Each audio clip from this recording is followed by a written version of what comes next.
So when you do those equations, you find the force you're looking at is gravity at the quantum scale. At the quantum scale, space-time is highly curved. We might just be looking at gravity wrong. It's not like a pull. It's a flow that produces a pressure. If you want to bring it back to you, you can say my mass of all my atoms is because it's flowing with space-time. The gravitational field that I produce is the flow of space-time in my body. It's not just technology or objects outside of you. There's a flow of information going through you that's organizing you. I'm about to publish biophysics papers, equations of coherency all the way to the neurons of the brain, showing that actually we could physiologically describe the nature of consciousness as being connected to that field. And that's why I was saying, you know everything already. Hello. I wish I was in the lab with you. Yeah. Well, come and visit. In France, right? Yeah. It's pretty around here. Big mountains. We could go skiing. You love to ski, no? I do love to ski now. I've taken up all kinds of things since I stopped racing. Skiing, golf, well, vacations in general. That's a good thing. Burning Man, which we saw each other at. Yeah, Burning Man. Did you have fun? I did. What about you? It was good. It was really good. I had a great burn. Every year I go, I feel like I miss it more. I know. It's so good. I think it's a really good way to remind ourselves about how life could be, on Earth. No doubt. Everyone's so friendly. Like you go there and everyone's like, hi, how are you? Oh, welcome home. The first thing you hear when you come in the gate is welcome home. Welcome home. Feels so good. It feels so good. Well, we can be home in this conversation because you and I, when we talk, we just go on, and you have all the answers and I have all the questions. So this is a great scenario. No, we all have all the answers. The equations show that the universe is holographic and that all the information is present in every atomic structure, that all atomic structure is linked and entangled. And so you're made out of these atoms, you're made out of these little singularities. And so you have access to all information. And in some ways, there is entropy in the system. There's a loss of information. That's the part that you call the unconscious. It actually has a real value in the physics of the material world, meaning it's not something that's like some esoteric thing. It's actually running your body. It's like making sure everything is functioning, and it's a remarkable thing. You're an amazing genius just by the fact that you're able to organize that much material and energy into a body and be here and actually experience this world. We can definitely help each other remember, but I really am a believer that when you hear a truth, you know it's a truth. When you hear something fundamental, you know it's fundamental, you know it's a truth, and it awakes something in you. So that actually it's not just a linear transfer of information.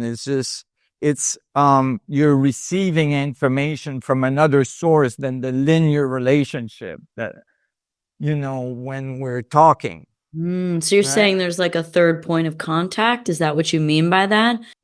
That it's like we're linked to the same thing, and we're talking linearly right now, you and me. Mm-hmm. Although it's still kind of non-linear because we're on Zoom, so it actually it's actually literally non-linear, right? From an energy standpoint.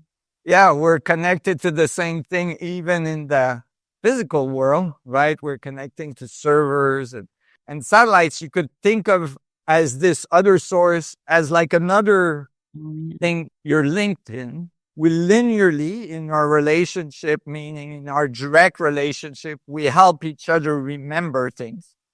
But as well, we have an innate connection that allows us to get that information internally as well, so that it's like a match.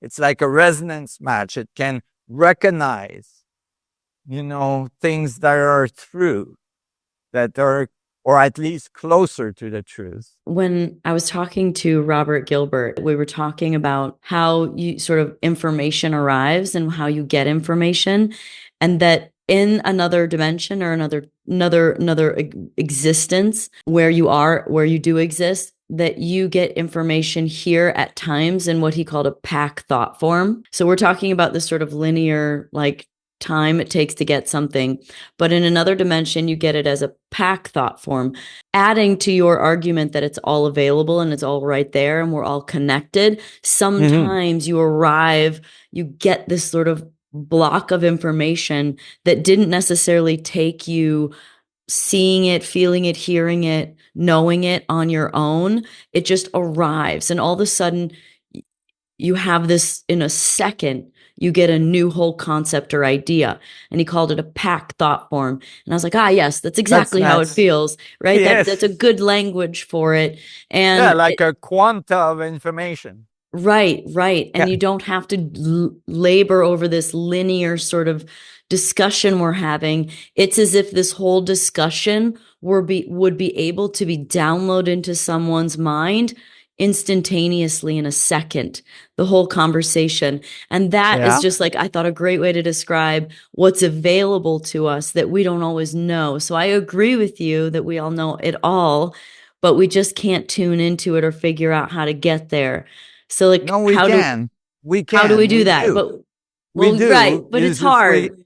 We have to get better at it. Yeah.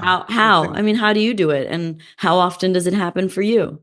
The holiday season is starting, and it's easy to fall on routine this time of year. That's why I've relied on drinking AG1 for the past 2 years. I ditched my other supplements for AG1, and I don't plan on stopping anytime soon. AG1 especially helps me when I'm traveling and need an easy way to support my health. With added benefits of probiotics, prebiotics, and adaptogens, AG1 can help combat the stress of holiday schedules while helping your digestion and supporting your energy. What I love about AG1 is that they come in individual packs. I can take them on the go, which makes it so easy for not only my work, but the holiday travels I have coming up. I've noticed since I started taking AG1 that my gut health is so much better. My stomach is flatter, less bloated, and I can eat basically whatever I want. Before I go ahead and put coffee on top of it, I go ahead and use AG1 first. So this new year, try AG1 for yourself. It's the perfect time to start a new healthy habit. And that's why I've been partnering with AG1 for so long. And AG1 is offering new subscribers a free $76 gift when you sign up. You'll get a welcome kit, a bottle of D3K2, and 5 free travel packs in your first box. So make sure you check out drinkag1.com/prettyintense to get this offer. That's drinkag1.com/prettyintense to start your new year on a healthier note. Well, because of what I do, it happens a lot because I have to continuously be creative in exploring the physics of creation, meaning like I have to continuously work on equations that to refine them, and in order to do that, I have to have inspiration to like visualize things and explore them and think about concepts and how does it fully relate to our reality. And so I'm constantly, digging into that field of information within myself, right?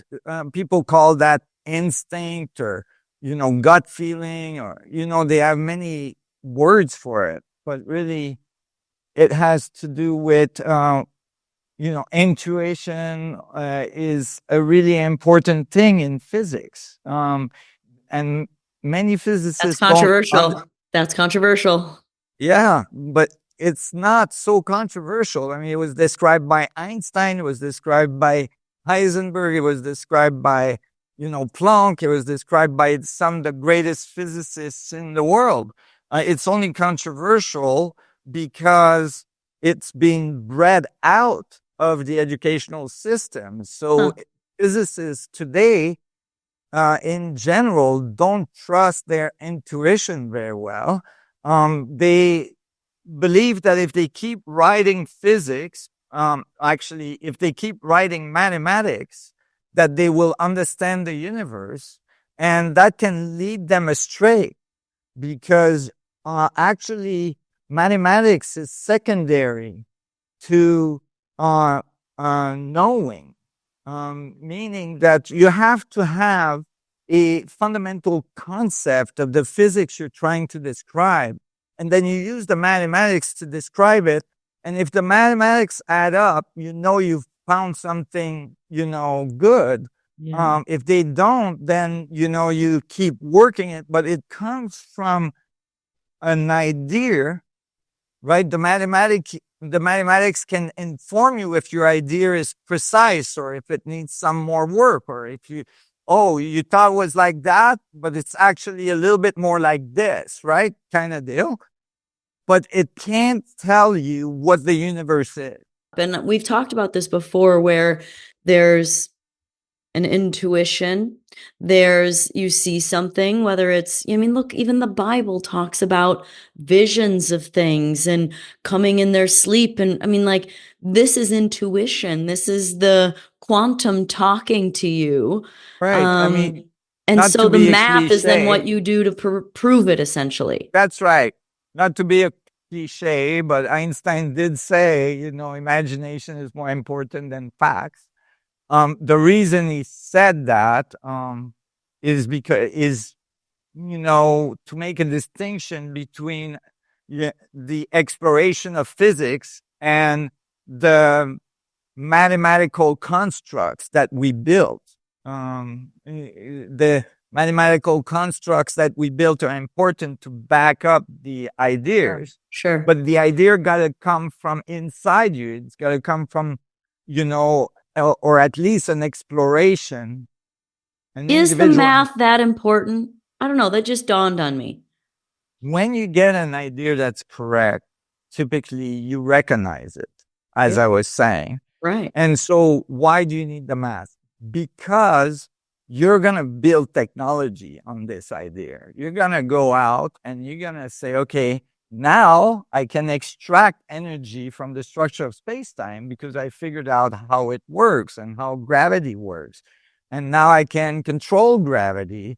We wrote mathematics that told us how the electromagnetic field worked over 100 years ago, Maxwell's equations, and, then experiments were done with Faraday and so on. And we developed our whole civilization based on that, discovery about the mathematics of electromagnetic fields.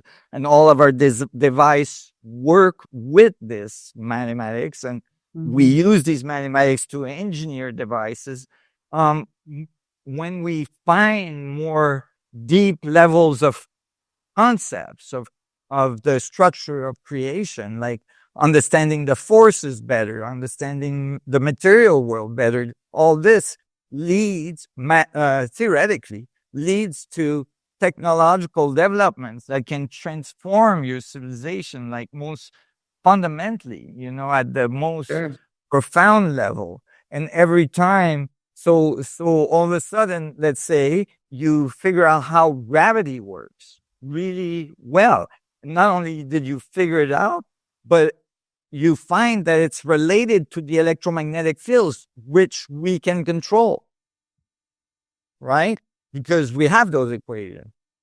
Okay? Yeah. Now you have a way to interact with these gravitational fields. Right. Now you have the key into the door to gravity control, space exploration like never before, transports of goods around the planet without roads, and, it changes everything. Just as much as, the Wright brothers' discovery changed everything in terms of transportation around the world. Hey, you. They're like, what about us? I'm like, soon. We have big questions to ask. They They want to learn about the universe. Oh, maybe they already know. Do you think dogs are Well, they smarter than probably people? already know, yes. They're like, we Sorry. have it figured out. Eat and lay in the sun. If there's one thing that I feel like I've learned from my medicine journeys and deeper sort of connection to source or to God or to a higher dimension, it's that it's really about just experiencing it. Like this reality is about just experiencing it. And it's not a lot more than that. And that's kind of frustrating because I feel like as human beings, we're such meaning making machines and that we have to sort of like do something and that there's something to do or accomplish. And while I think that there are some I'm legitimate very reasons guilty of why, that. yeah, Yeah. oh, I'm so guilty of that. And that's probably why we're like having a conversation and sharing it with people. But at a core, we're like really just meant to experience things. So we'll do that later today. But right now, we're going to like explore things and talk about things. I know that one of the things you had mentioned earlier this year is you were working on some papers on the unified field theory. And you had mentioned that you have some presentations. I don't know if that's part of it. The origin of mass and the nature of gravity. I mean, my favorite movie is Interstellar. The whole concept of that movie has to do with gravity. So, well, I was just going to mention that you had talked about gravity a long time ago and you had talked about a black hole, but the black hole is that you had said we are each individually a black hole. The atoms you're made of are like that paper I'm presenting is just supporting evidence that there is a black hole at the center of every proton in the nuclei of the atom. And that sounds really outrageous, but actually it's a theory that Einstein worked on and with Rosen. And it produced some of the most significant mathematics that describes wormholes Oh, wow. between particles, that describes that network that I was talking about earlier. You know, these wormholes have now been like this, a lot of supporting evidence that these wormholes between particles Mm-hmm. is what produce entanglement in quantum mechanics. Oh, one of my favorite topics. So wormholes have to do with gravity, right? They're solutions to Einstein field equations. And entanglement has to do with quantum mechanics, which demonstrate that atoms can be in superposition state. That is, that they are connected, you know, at infinity, meaning Yep. like you can have them infinitely far from each other and they are in communication. The two put together is the unification of physics. It's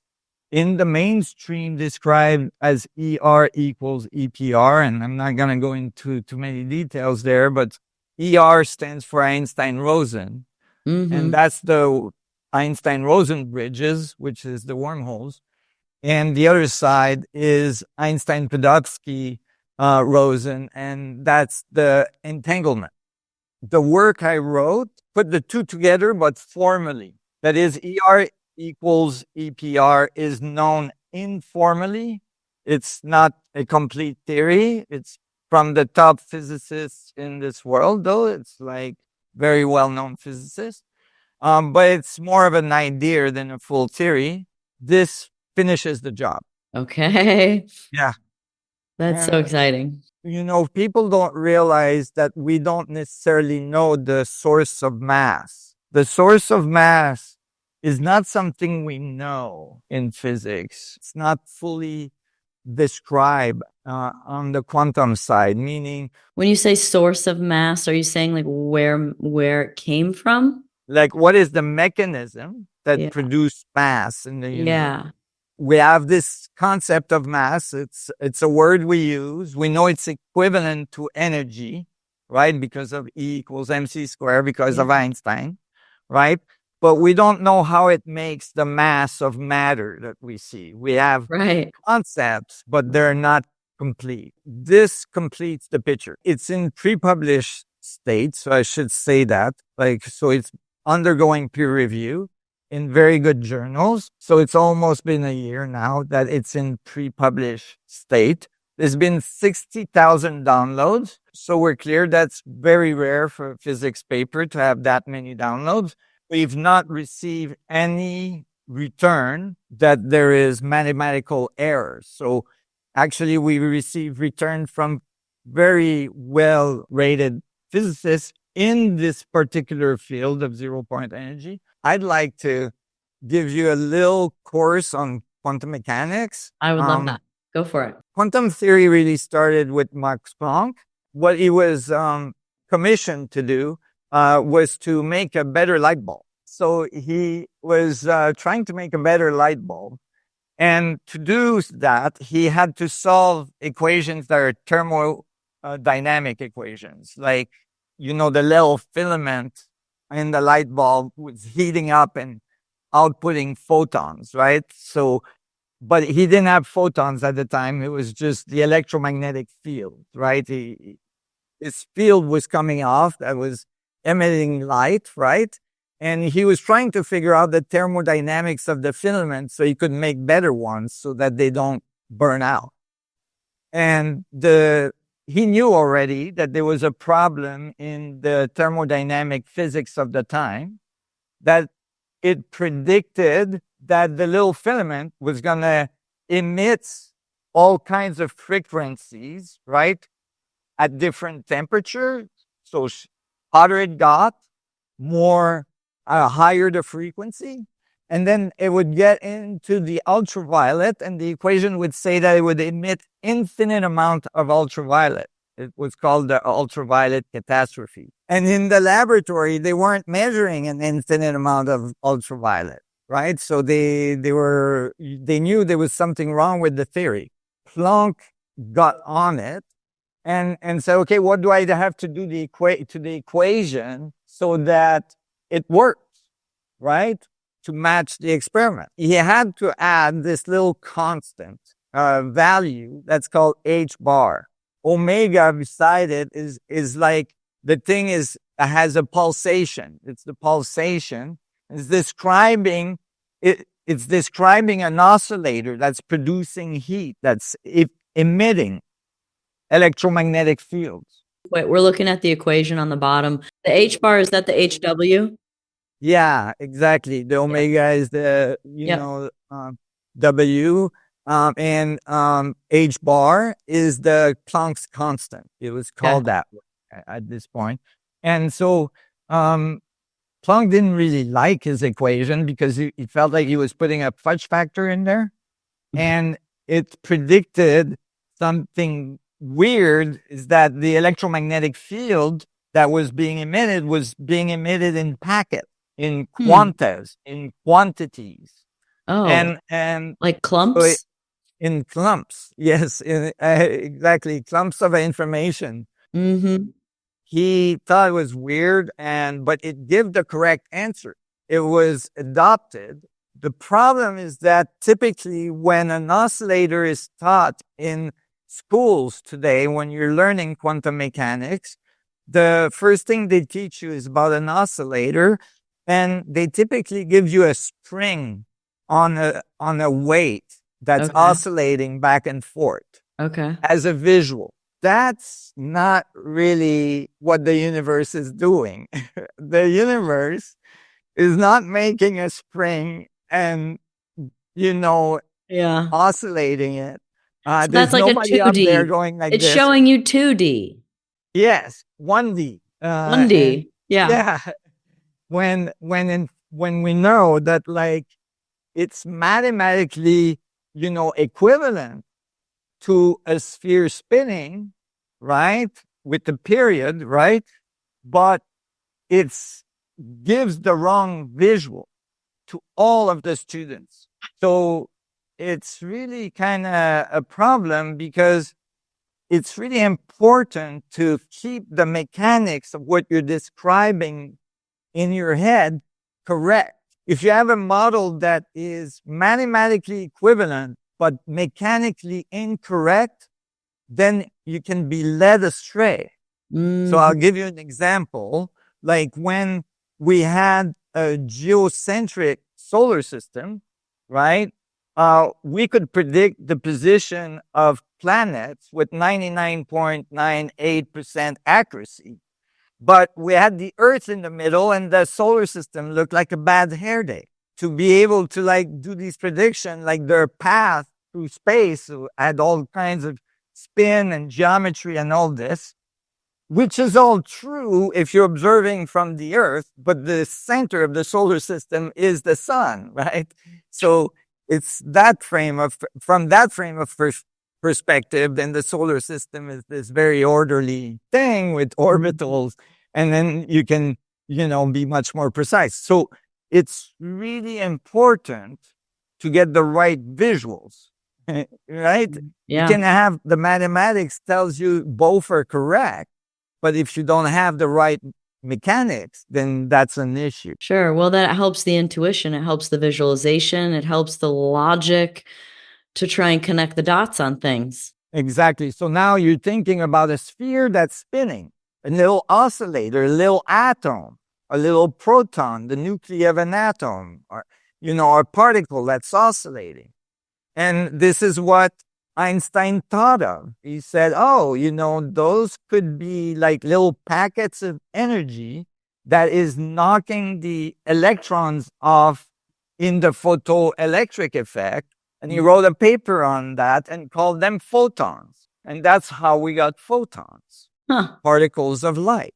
Einstein won the Nobel Prize for this. A point we make at the beginning of the paper, because we're kind of recapping the history. We wrote a big paper because it's a part one of a series of 3. And we actually put a lot of history at the beginning, which would not be in a final published paper, because you assume the physicists in general know that history. But we're making, even in the published paper, we're making very specific points about how in history we have to remember how things happen.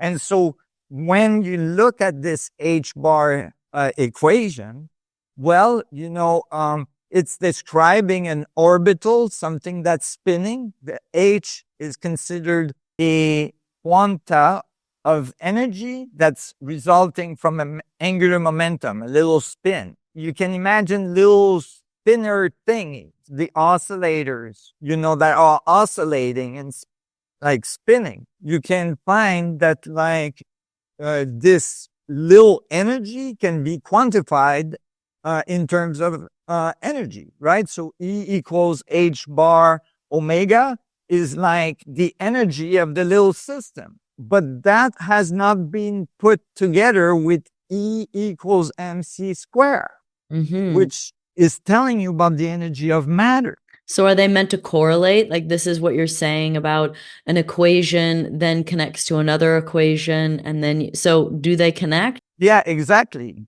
Think in terms of frequency of oscillation producing the energy. You can think in terms of mass, with velocity of light, right? The energy of the velocity of light put together giving the energy of the system. The thing though is that the part in mass, in E equals mc squared, that's mass, is undefined. What is mass? What do you mean by mass? Yeah.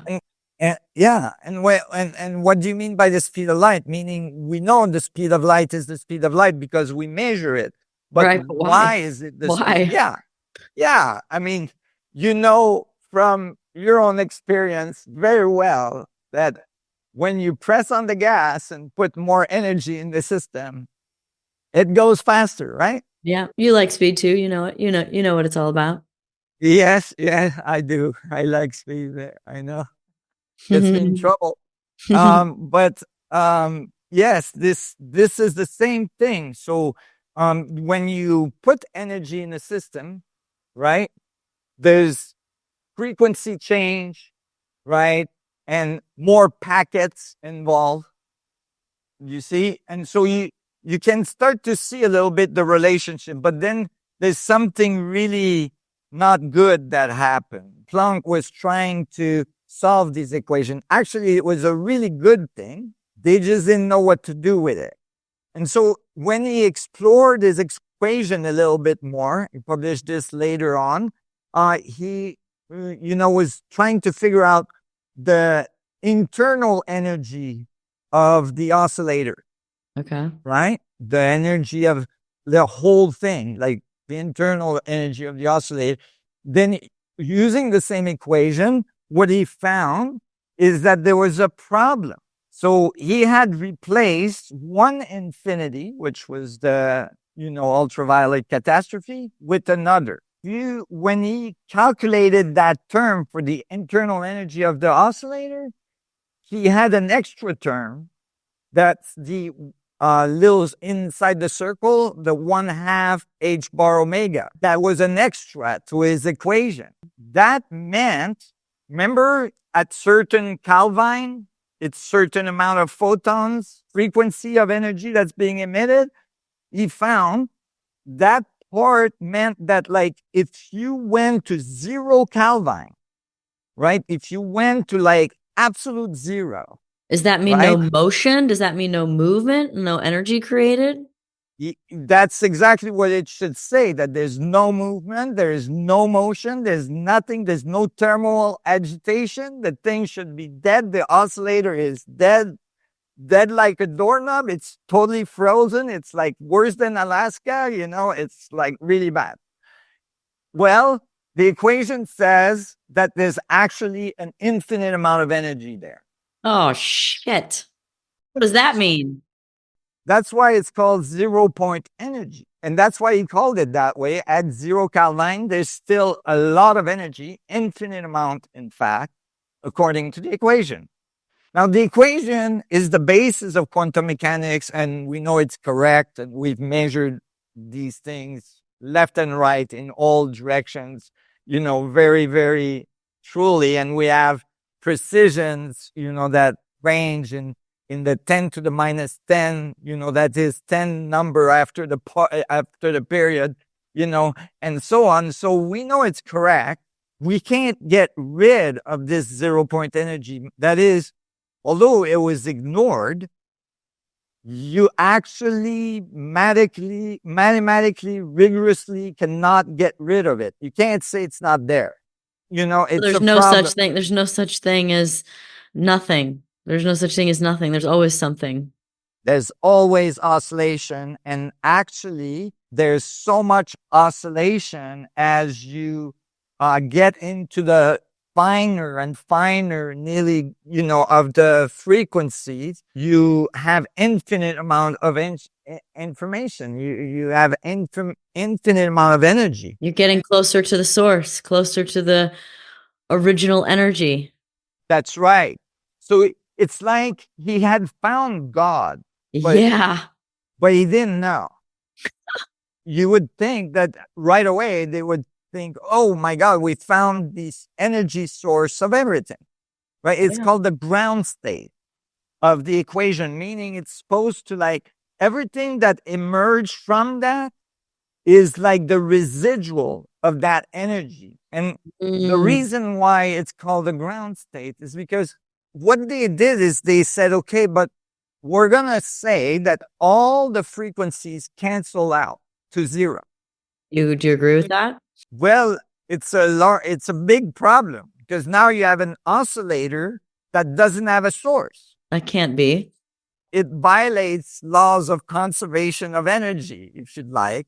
I mean, I'm saying that loosely. Proper technical term, it makes the equations of quantum mechanics commutative when they should be non-commutative. And I'm going to explain that in a minute. It sounds like big words, but it's really just straightforward. Okay, so basically, the equations is describing that the field at the ground state is fluctuating and it's canceling each other out. And the fluctuations, they're described as operators that are appearing and disappearing, like particles that are like popping in and out of this quantum field of this ground state. But the ground state is a field of infinite energy, right?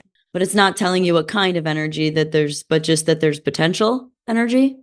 That's right. It's just saying that there's a potential energy, like that there's infinite amount of frequencies, infinite amount of modes of oscillation in this field, in this soup, right? This direct called it the Dirac. I mean, it was called the Dirac sea, but he called it a sea of energy, right? It's like particles popping in and out.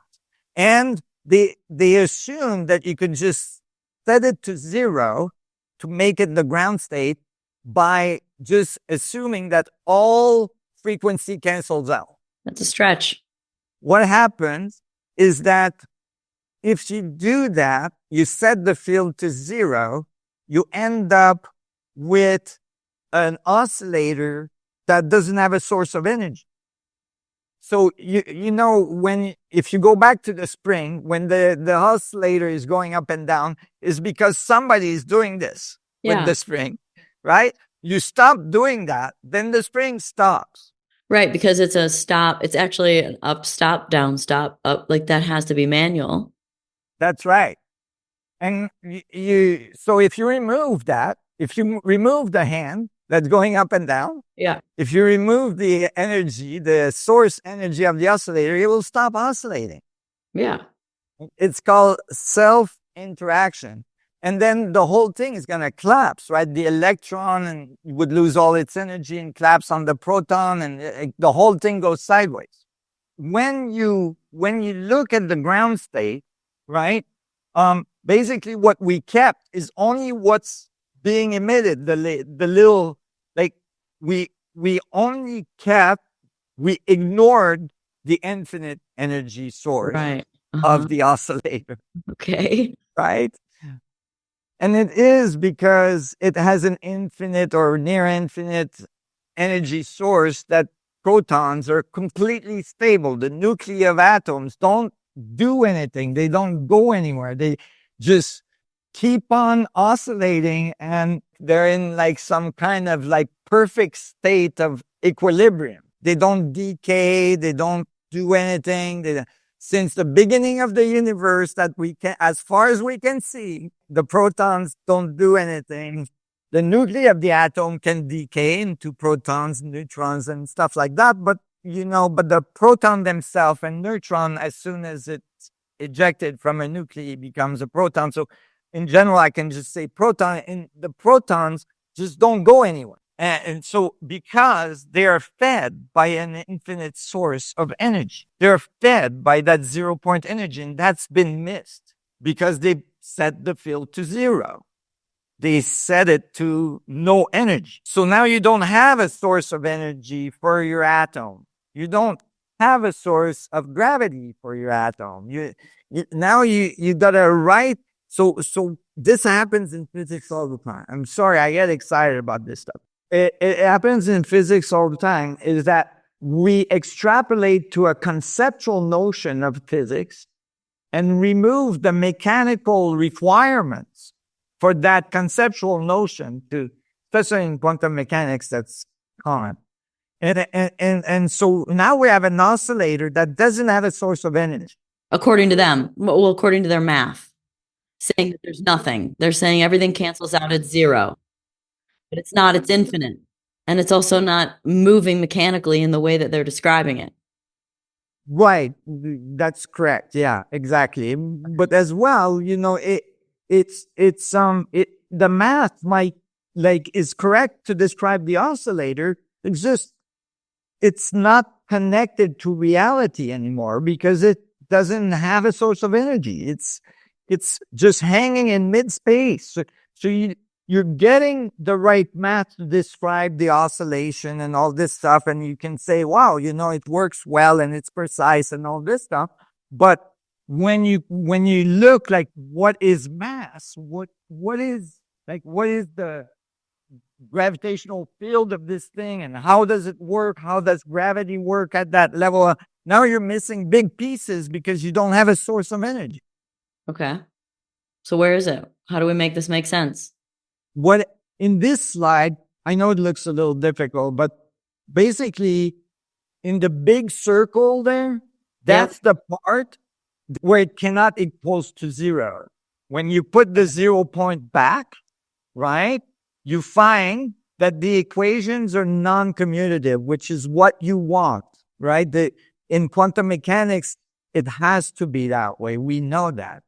And so they actually ignore the fact that, like, in general, you cannot just eliminate 0 point. It has to be in there. And so when you put it in there, then they become non-commutative. That means that it just means that, the little oscillator, it's emitting photons. Remember? That's how he got those equations, right? It's thermodynamic. Yep. And so it's absorbing photon as well, right? It's called a black body.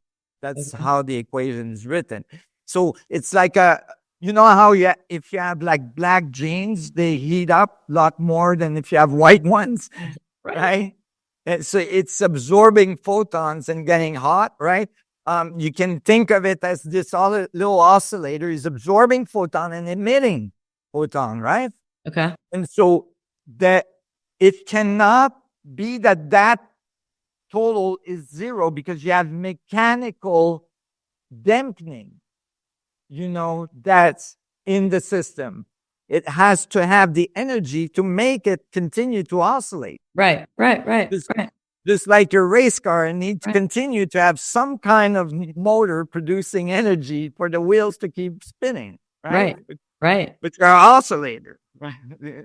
And so it's the same thing. So when you put it back, then the equations become correct. This is what made Einstein say these things.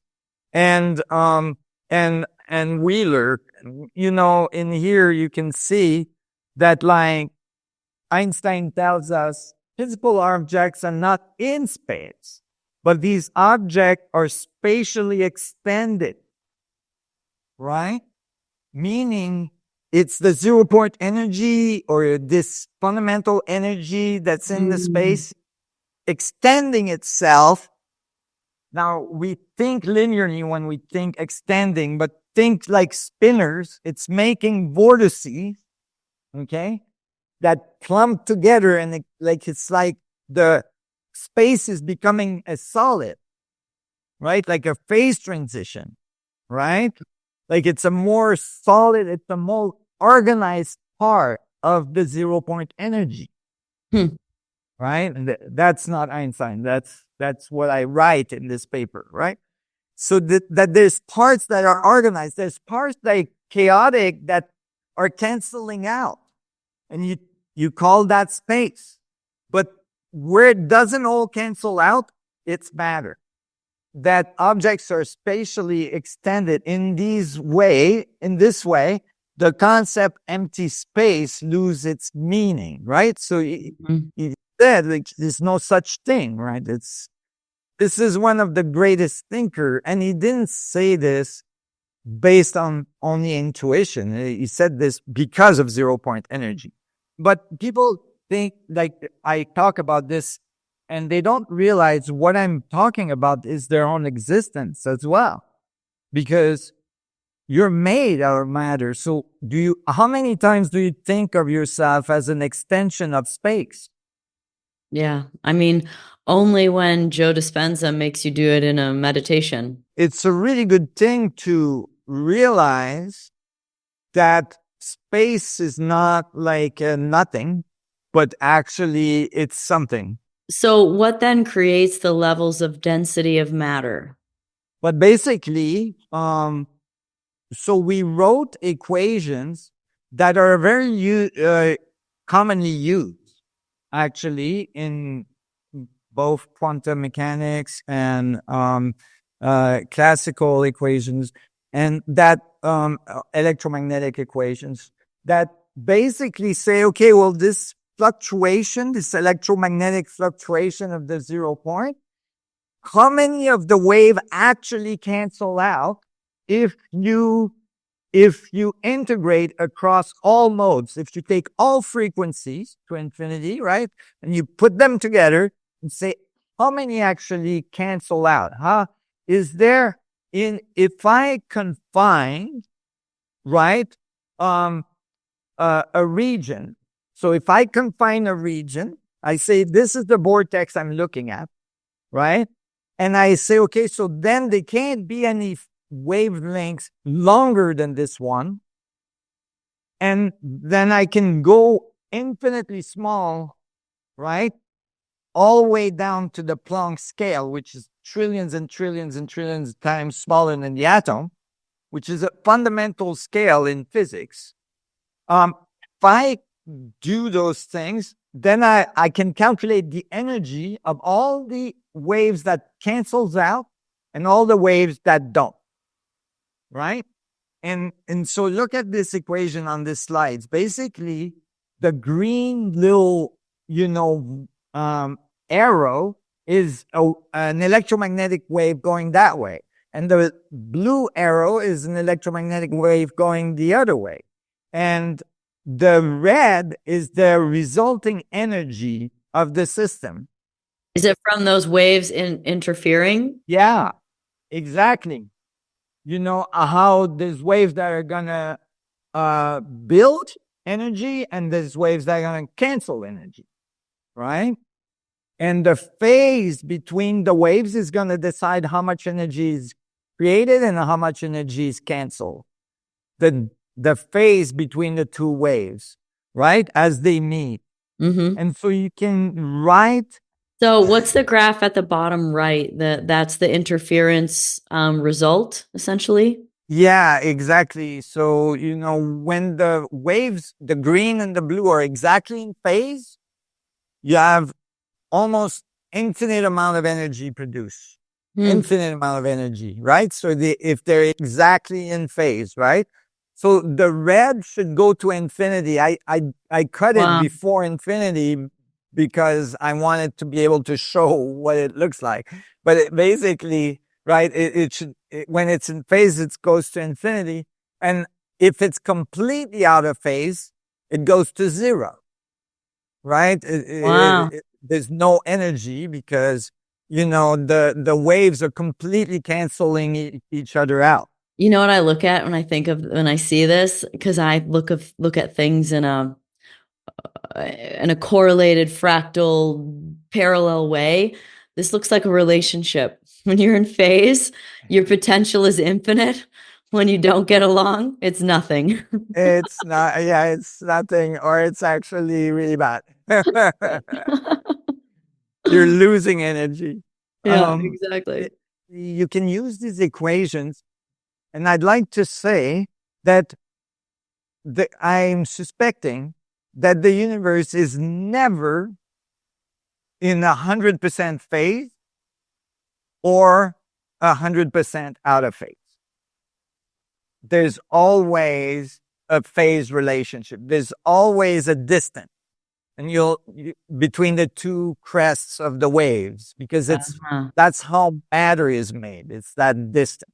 So I'm gonna show you, and that distance is tau. This is what we're showing in that equation.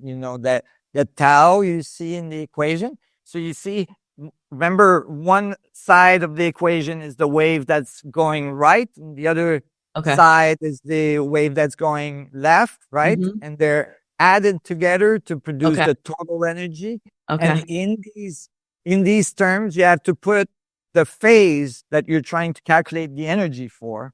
See, if tau is at zero, then you have infinite amount of energy. You see? Yeah, I see. Tau, you see. So basically, now you can apply that, and you say, okay, well, is it correct? Is it giving the right answer?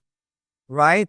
If I put the distance being the Planck length, the Planck distance, okay, like the smallest oscillation I was talking about earlier, and between the two crests of the wave, do I get the right energy for that scale? And I do. You get the right answer. You get the right mass. And are you calculating based on some portion of phase, or is that top graph in perfect phase? It doesn't look like perfect phase. No, exactly. Right. Between the two crests of the waves, there's the Planck length. Okay. So this is the the previous slide was perfectly in phase and completely out of phase. So this is all of the in between, which is you think are reality. That's right. Yeah. That's right. And it measures out correctly. And it gives the right answers. So then you say, okay, it's good for the Planck length. It gives the Planck density, which is a lot of energy because the Planck length is a very, very small phase between the two. So that most of the energy is kept. It's almost infinite amount of energy. You lose a little bit, which is the Planck density, and that's the mass of the Planck. So Okay. then you put the proton in there. Now you've changed scales by billions and trillions of scales, right? You've changed huge amount. Like the Planck is so teeny, relative to the proton. So that if I grew a Planck to a grain of sand, the proton would be from here to Alpha Centauri, like 40 trillion kilometers. So, it's like, it's a huge change in scale. Well, then I put for the tau, for the phase, I put the proton. And if you do that, then boom, you get the right value for all of its mass. In the phase that it's in, you get the math that proves correctly for the amount of energy of that phase that you're calculating. That's right, which is exactly the mass of the proton we measure. Wow. Is it possible to get the math to prove what the infinite potential is? Is there actually an infinite is not a number, right? Well, this proves that basically the energy of creation, like mass is the energy of all matter in the universe, is coming out of this field of energy, this fundamental field. So which includes all the atoms that you're made of. Wow. This is Well, where there's it not gets many really. to me because I'm tiny. Yes, I know. I Maybe some are more, and maybe I have a little bit more phase than some people, though. Maybe they're a little bit more in phase. You definitely have more energy than a lot of people. So if we put your size, in the phase, in the tau value. I mean, is that like from a spiritual perspective or an energetic perspective? Is that what gives people perhaps their sort of aura or the field that they create? Is how much maybe more in phase or closer to aligned that you are, and that create, because there are some people that just they emit a lot of energy. They fill the space of a house in their energy, and then there's some people that you'll never notice. Right. Well, I wonder. so the equation you just saw that give the correct masses, right?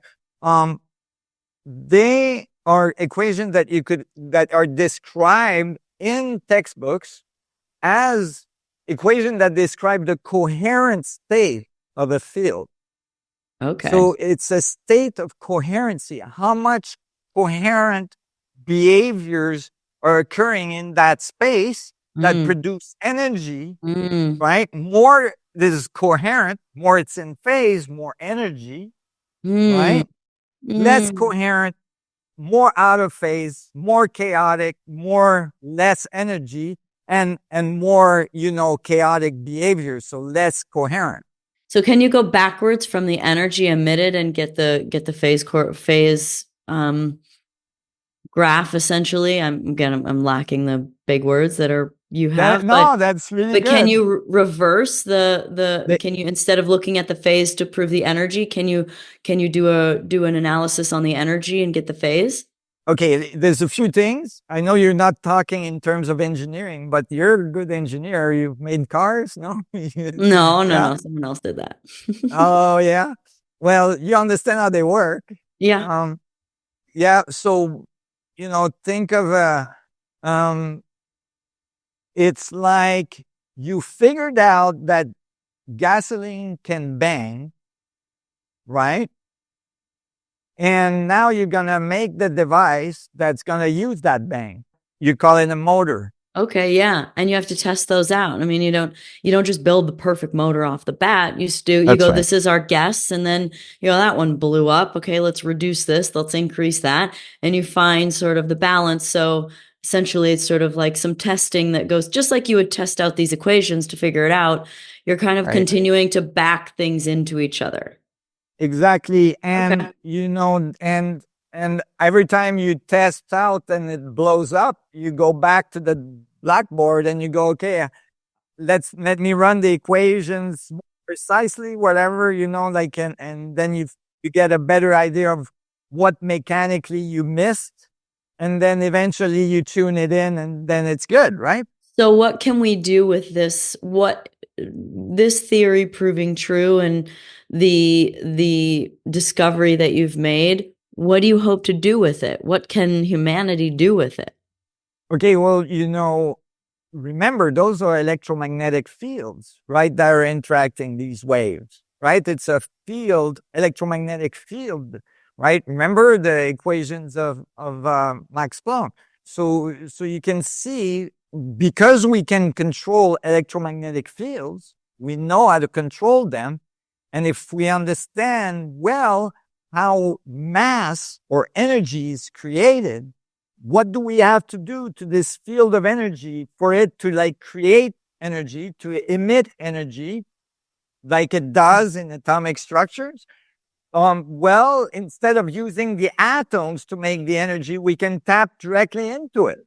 So if you put something more in phase, you create more energy. And anytime you get more energy, you can do more things. I mean, even, the things that I'm sort of going into now, when we look at like energy, free energy, the Tesla sort of story about creating it versus what we try and use now. But moving into the AI world and the technology and the data needed, like the amount of energy needed to power that is apparently immensely higher than what we're doing right now. So is that the amount of energy needed to run our world is significant and needs to be a source of energy that's clean and that's available, and sustainable and available everywhere you are, right. not connected to some cables, right, or some natural resource that will run out someday, perhaps. Exactly. So this is an opportunity, because if you understand, remember E equals mc squared, if you understand, oh, this is the source of mass, this is the source of energy, right? Then you go, okay, now I can see a path, an engineering path to getting to that energy, to getting to that source. You see?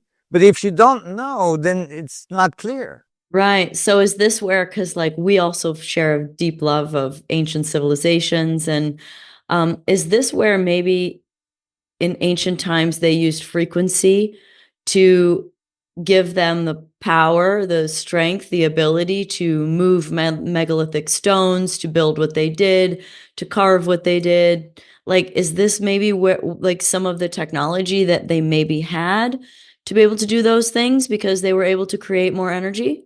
Sure. What I think is that in this universe, many civilizations have figured this out.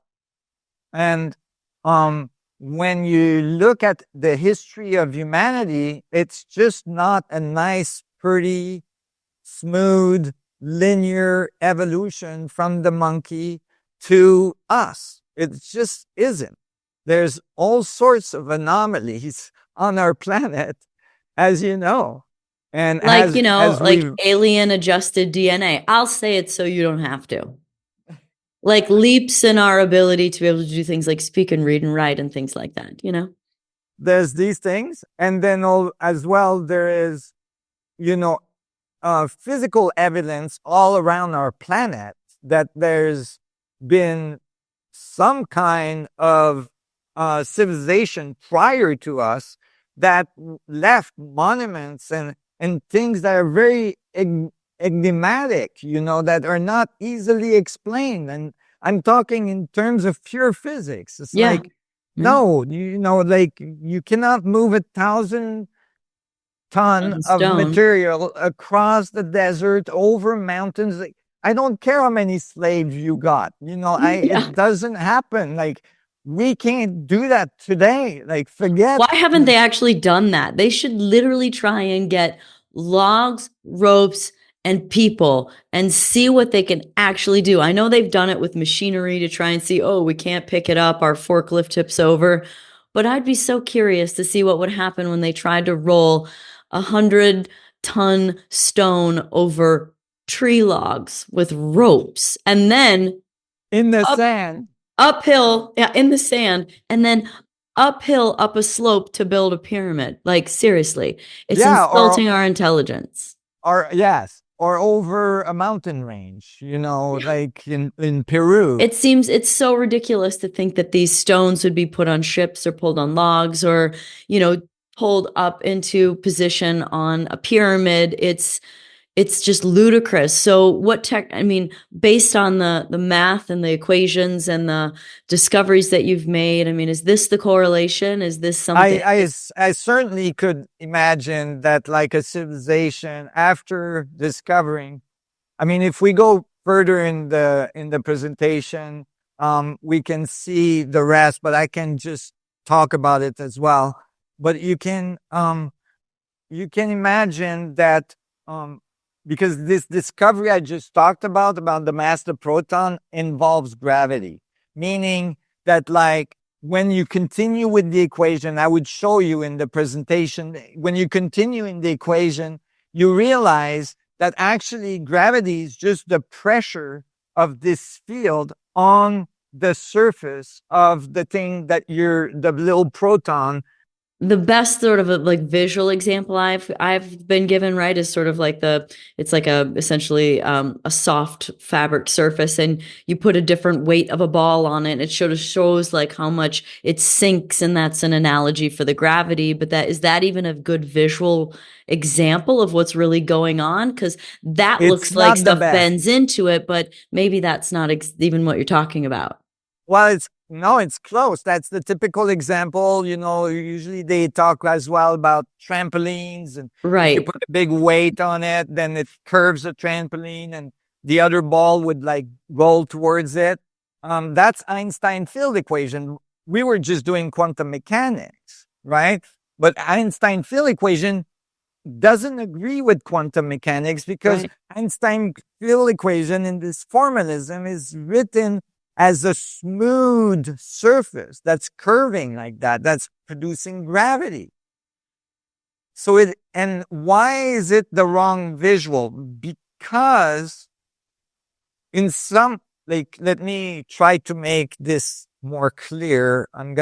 It gets technical, so I'm just gonna try to say it concisely. Einstein field equations are fluid dynamic equation at their foundation. And it's better to visualize when you pull the plug in your bath and it makes a vortex, and you have a rubber ducky. I'm sure you have a rubber ducky. I had a rubber ducky. And you have, the rubber ducky going around the drain because it's getting caught in the vortex. And that is much more accurate to describe gravity. And what Einstein described is, if you look at the water, it's curving into the drain. So he described that curve into the drain. Is that because something's always spinning? So instead of looking at it as just being one curve, it's actually a lot of things spinning and creating the energy or having the motion. Like, again, it's kind of the oscillator. It's not just this, it's actually a whole bunch of this. You have such a great mind. You have such a great mind. You're so bright. Yeah, but I do this and move my fingers around and say, and then yes, and you do it with the hands. It's okay. Physics with the hands is good too. That's how the ideas come. But good visualization. But so that's the right idea. So, like you said, it's made out of a bunch of little things. So viewed from far, the water looks smooth. But if you look at the quantum level, it's made of particles. So what's really happening? Is it really the curvature, or is it just that all the little particles are spinning together in co-moving frames? You see, they're all spinning together. And in that region of your bath, there's more coherent behavior of the particles because they're all spinning together. than the ones over there that like are oscillating all independently and making chaos and canceling out. So it's not that the energy is necessarily different, it's that it's organized versus disorganized. That's right. That's why there's no such thing as nothing. There's no empty space. That's it's right. Just And curvature is actually a quantum effect, meaning you have to look at the structure of space-time, what it's doing at the quantum scale. Like you have to look at the little parts, how coherent they are. And that's the equation I just showed you, right? That's how much coherency is there in that region of space. So how do you create coherence? That's where I was talking about the energy and frequency. Like, yeah, well, when you look at just a minute. Okay, just a minute. I got to finish this. Okay.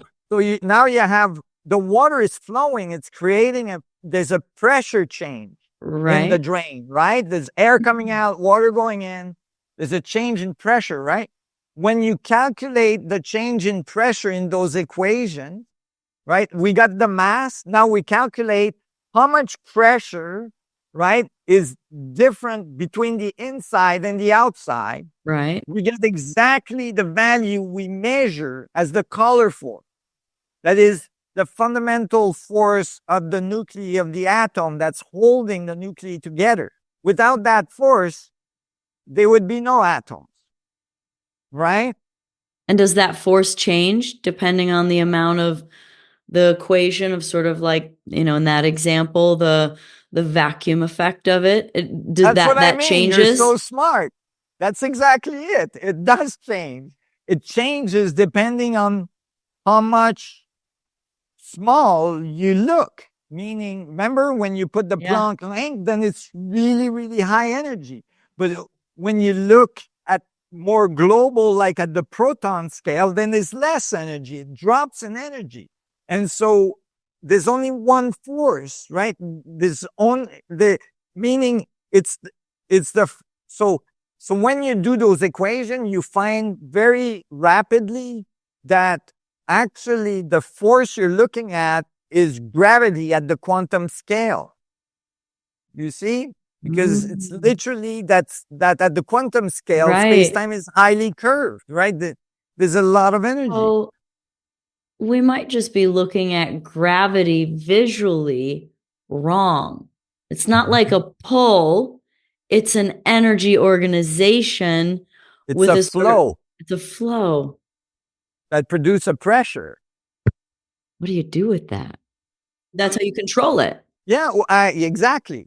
So then you can make device that controls it. But if you want to bring it back to you, you can say, okay, my mass of all my atoms is because it's like flowing with space-time, right? Like the gravitational field that I produce is the flow of space-time in my body.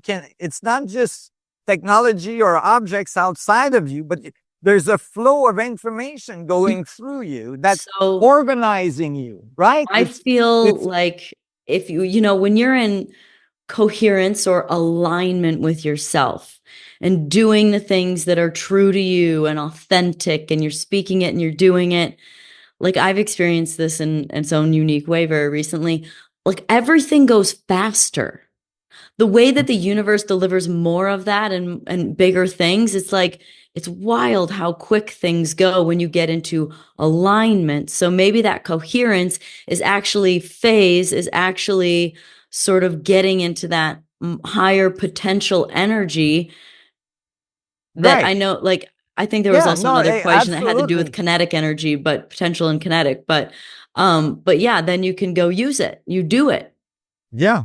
And I'm about to publish biophysics papers that actually scales like the same information, like the same equations of coherency all the way to the neurons of the brain, going through, microtubules and tubulant and, carbon atoms, like all the way up from the Planck scale to the neurons of the brain, showing that actually what we could physiologically describe the nature of consciousness as being connected to that field. I was just going to say, is this actually the source of consciousness, that connected, that sort of ground zero point where everything cancels out, but there's actually all potential? That's consciousness. Right. And that's why I was saying, you know everything already. This was the most miraculous hour and 20 minutes of starting somewhere and going all the way around and coming back to exactly what we started talking about.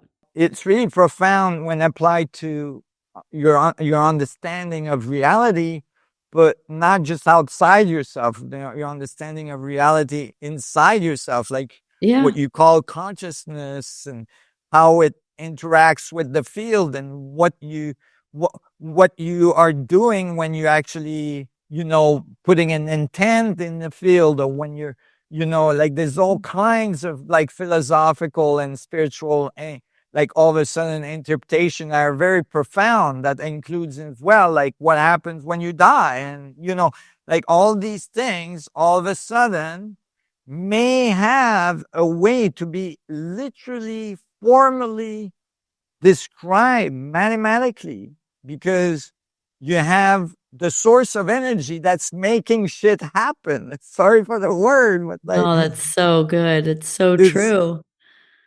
It's like, and you can think of your body as literally the coherency of the field in that region of space. Sure. So I just even think about I'm going to be like on a high after this conversation. I'm going to have so much energy, right? And then there's other things that I do that I don't want to do, that are draining. It could literally be the light in the environment, or it could be what it is that I'm actually doing. But some things just zap your energy. And I wonder how much if that's a direct correlation to the math you've discovered and the way that you're describing it. And the fact that nothing is separate, that's right. I'm not separate from you, from the universe, all of it. And that we individually, while this is great to learn how to build new equipment to give us more power or help us get off planet or levitate things or whatever that may be, but what beauty and being able to create coherence within ourselves, to be able to create more energy for ourselves to do more things. And that, I think, I love the collapsing of all things into one idea, because I think that that's the way it is personally. Yeah, no, I agree. In terms of consciousness, it has a really deep impact on your knowledge of yourself and the universe and your relationship to it. So the reason I was mentioning that is because it doesn't only apply to gravitational fields, or even like I could see technology that eventually creates matter out of the field. Like basically you can start creating coherency in a region of space so that it starts outpouring, protons. We already do it in the standard physics by oscillating two plates very, very quickly, very close together at microns apart. It's called the dynamical Casimir effect. And then photons pop out of the 0 point energy. The photons are coming out. It's literally electromagnetic fields radiating from the system. From there to making matter is something that I could visualize, that can happen if you understand how to create the coherency and in the electromagnetic field of the 0 point energy. And I guarantee you, there's a whole lot better than oscillating two plates.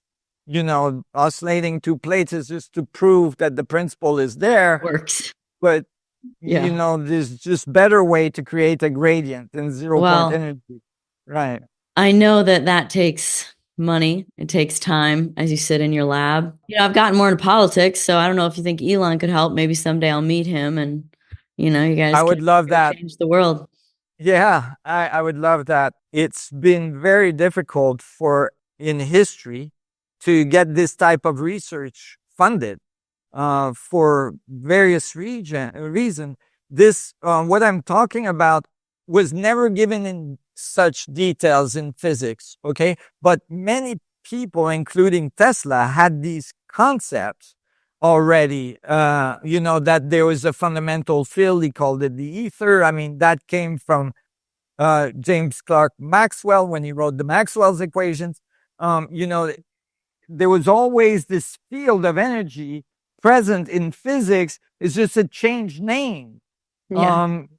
And it was canceled out, as you saw in quantum mechanics. So, which is something that Einstein regretted later. He clearly enunciated that general relativity was invalid without an ether, without some field that's curving. That space-time is not just a conceptual notion, it's actually something that's real. This has been a long journey for many inventors out there. It just needs to be done rigorously with good physics, and then it can be done.